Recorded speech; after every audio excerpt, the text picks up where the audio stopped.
오늘 본문에 보면 우리가 마가복음 6장 30절 이하를 보면 예수님이 이미 보리떡 5개와 물고기 2마리로 5천 명을 배불리 먹이시고 12광주리를 남기신 그런 기적을 행한 적이 있습니다.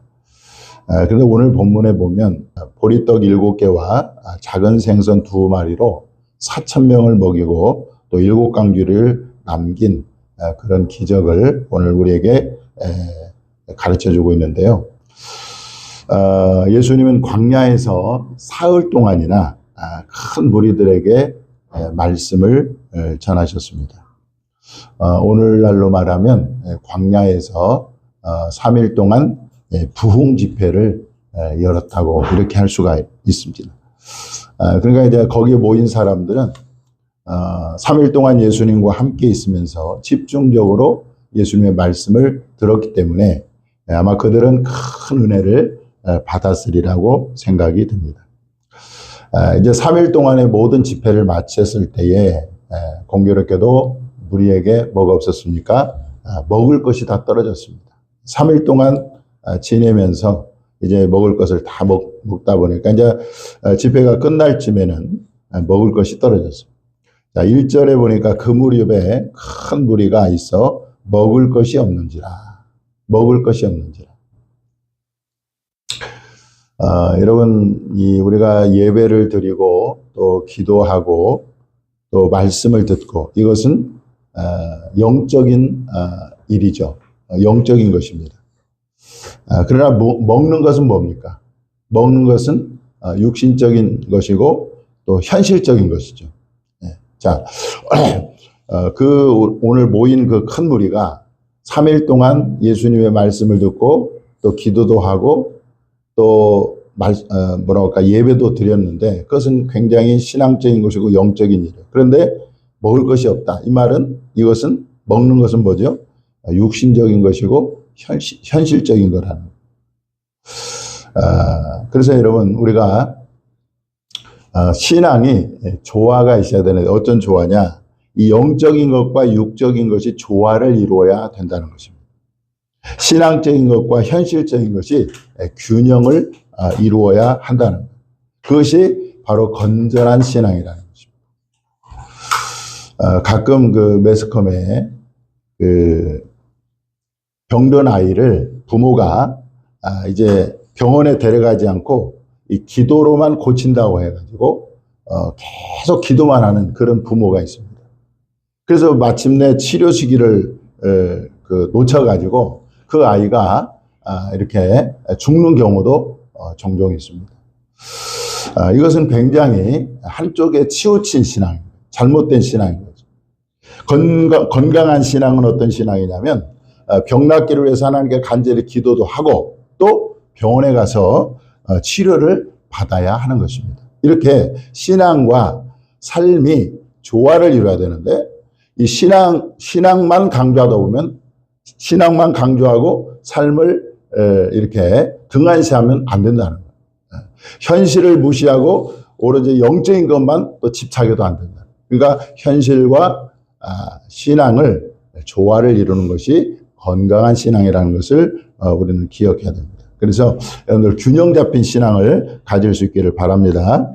자, 이제 큰 무리에게 먹을 것이 없자 예수님이 제자들에게 말씀합니다. 오늘 2절에 나와 있습니다. 내가 무리를 불쌍히 여기노라. 그들이 나와 함께 있은지 이미 사흘이 지났으나 먹을 것이 없도다. 먹을 것이 없도다. 예수님은 우리의 영적인 필요도 채우시지만 또 우리의 육적인 필요도 채우신 분이라는 사실을 여러분들 꼭 기억하시기 바랍니다. 예수는 우리의 필요가 뭐가 필요한지도 또 아신다는 거예요. 예수는 오늘 2절에 보니까 우리에게 먹을 것이 없는 것을 아셨습니다. 여러분들 예수님이 우리에게 먹을 것 없는 것을 아실 뿐만 아니라 우리의 모든 육신의 필요가 뭐가 필요한가를 아시는 분이라는 사실입니다. 자, 마태복음 6장 31절에서 32절에 보면 이런 말씀이 있습니다. 한번 읽어보겠습니다. 시작. 그러므로 염려하여 이르기를 무엇을 먹을까 무엇을 마실까? 무엇을 입을까 하지 말라. 이는 다 이방인들이 구하는 것이라. 너희 하늘 아버지께서 이 모든 것이 너희에게 있어야 할 줄을 아시느니라. 자, 이 모든 것, 우리에게 필요한 모든 것, 육신적으로 필요한 모든 것들이 있어야 할 줄을 누가 아셔요? 하나님이 아신다. 오늘 예수님이 군중의 무리가 먹을 것이 없는 것을 아는 것처럼 하나님은 우리의 모든 필요, 우리가 무엇이 필요한지를 다 아신다는 것. 무엇을 먹어야 되는가, 무엇을 입어야 될까, 주님은 다 아신다는 것입니다. 자, 예수님은 오늘 본문에 보면 육신의 모든 필요, 먹을 것이 없는 것을 아셨을 뿐만 아니라 그 먹을 것이 없는 것을 채워주셨다는 것입니다. 그래서 이제 보리떡 7개와 생선, 작은 생선 2마리로 그 큰 무리를 배불리 먹이시고 12광주리를 거두게 하셨습니다. 그 인원이 무려 4,000명이라고 이렇게 나와 있습니다. 그래서 하나님은 우리의 필요를 아실 뿐만 아니라 그 필요를 채워주시는 분이라는 것을 오늘 본문으로 우리에게 가르쳐주고 있는데, 바울은 빌립보서 4장 19절에서 이렇게 증거하고 있습니다. 한번 읽어보겠습니다. 시작. 나의 하나님이 그리스도 예수 안에서 영광 가운데 그 풍성한 대로 너희 모든 쓸 것을 채우시리라. 아멘. 네. 하나님은 우리의 모든 것을 채워주신다. 그렇게 말씀하고 있습니다. 지난 그 월요일 날, 그래서 월요일에서 이제 수요일까지 우리 그 경동시 차례에서 부부 동반으로 야유회를 다녀왔습니다. 첫째 날 가고 이제 두 번째 날에 이제 그 팀을 짜가지고요, 윷놀이를 했습니다. 목사님과 사모님, 이제 장로님들 또 부부도 오신 분도 있었는데, 한 팀에 한 10 몇 명 되고 또 이쪽에도 10 몇 명 돼서 윷놀이를 경합을 했습니다. 그런데 이제 이긴 팀에게 그 상금을 이제 주었는데, 그 상금이 뭐냐면 현금이 들어있는 봉투가 하나씩 이렇게 있는 거죠. 그래서 이제 5만 원권이 딱 하나 들어있는 봉투가 있고, 그 다음에 10,000원권이 들어있는 봉투가 여러 장, 5,000원권 여러 장, 또 1,000원권 여러 장. 그래서 이긴 팀이 그 중에서 하나를 뽑아가는 겁니다.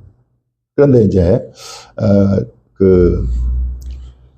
뭐랄까, 첫 번째 팀이 이제 이겨가지고 그걸 이제 뽑아가는 거예요. 이제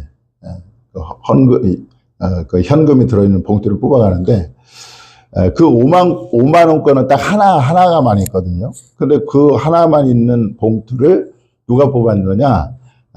그 사모님이 어느 교회 사모님. 근데 그 사모님은 아주 농촌교회에서 아주 어렵게 목회를 하시는 사모님이신데, 그 사모님이 그 5만 원권, 하나 있는 5만 원권을 딱 뽑으셨어요. 그러면서 하시는 말씀이, 자기가 정말 필요한 것이 이제 5만 원이 꼭 필요했는데, 이렇게 뽑았다고 하면서 그런 얘기를 하시더라고요. 제가 그걸 보면서, 하나님은 참 우리의 필요를 아시고 채워주시는 분이다. 이런 것을 제가 보게 되었습니다. 마태복음 7장 11절에 보면, 너희가 악한 자라도 자식에게 좋은 것을 줄 알거든.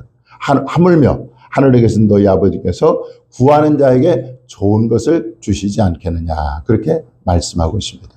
여러분, 우리의 모든 필요를 아시고 채워주시는 그 하나님께 우리의 필요를 아를 때에 하나님께서 저와 여러분에게 채워주실 줄 믿으시기 바랍니다. 자, 3절에 보면 또 예수님은 우리의 형편과 처지를 잘 알고 계신다는 것을 알 수가 있어요.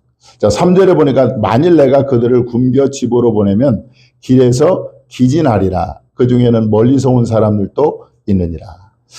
예수님은 무리를 굶겨 집으로 보내면 길에서 기진할 것을 염려하셨고, 그 중에서 또 멀리서 온 사람들도 있다는 것을 알고 계셨습니다. 여러분, 예수님은요, 우리에 대해서 모르는 것이 하나도 없습니다. 우리에 대해서 오히려 나보다도 예수님이 더 나를 더 잘 알고 계신다는 거예요. 자, 시편 139편 1절 4절에 보면 이렇게 나옵니다. 자, 한번 읽어보겠습니다. 시작.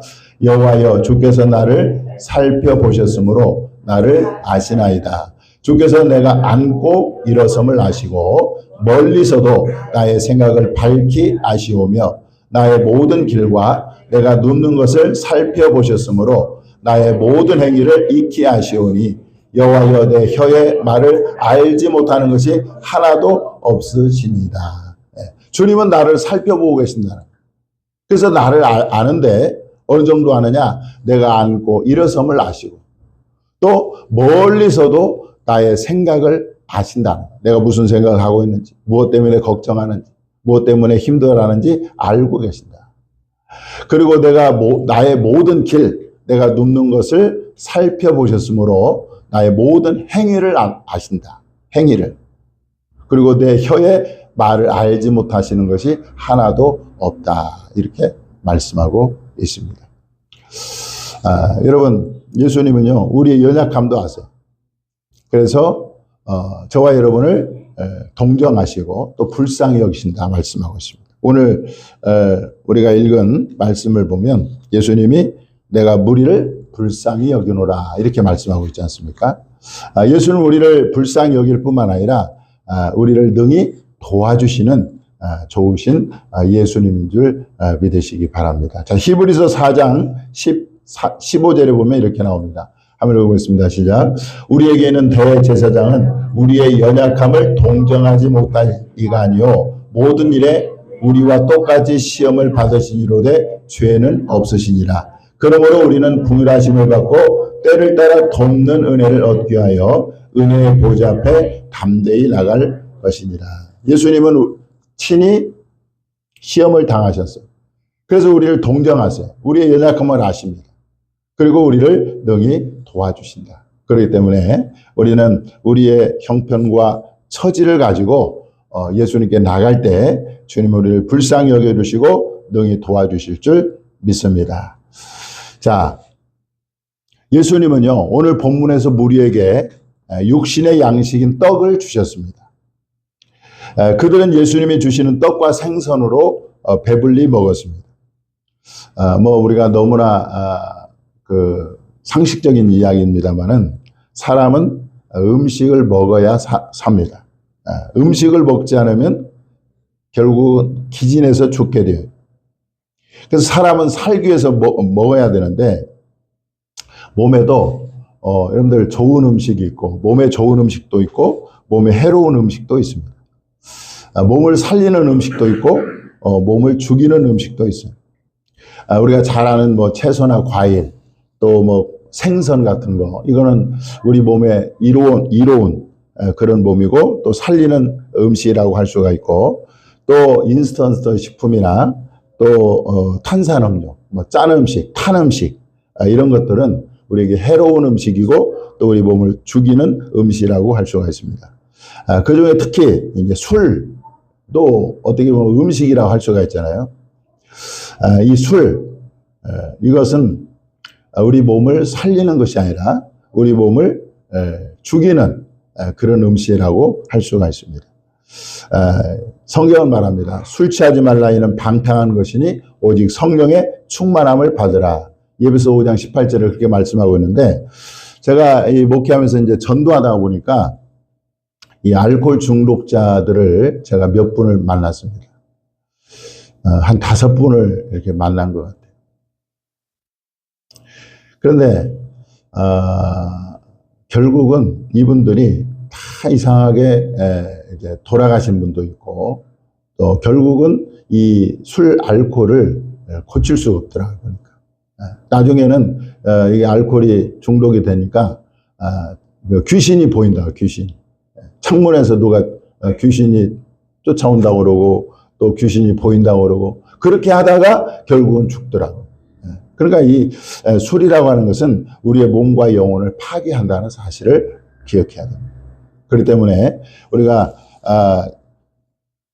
몸을 살리는 음식을 우리가 가려서 정말 몸에 이로운 음식을 먹어야 되고 또 죽이는 음식은 우리가 멀리해야 될 줄 믿으시기 바랍니다. 자, 여러분 인간은 몸만 있는 것이 아니고 인간에게는 영혼도 있습니다. 성경은 몸은 겉사람이라고 이렇게 표현하고 영혼을 속사람이라고 고린도후서 4장 16절에 그렇게 표현하고 있습니다.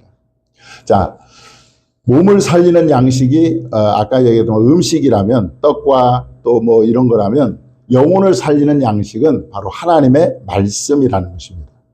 예수님은 이 공생에 시작하기 전에 40일 동안 금식을 하셨습니다.